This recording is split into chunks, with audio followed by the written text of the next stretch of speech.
पापा उठो उठो उठो उठो। देखो आपके लिए क्या लाए हैं, देखो नारियल पानी लाए हैं, पियो पियो।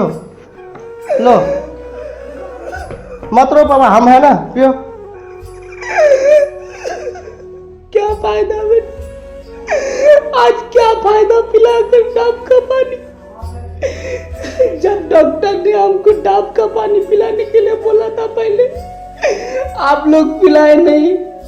आज जब डायरेक्ट हो गया है मेरा, तो क्या फायदा पिला करके।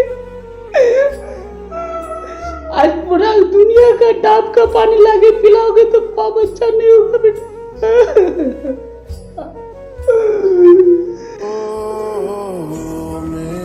लो पापा पियो पियो पियो पापा पियो।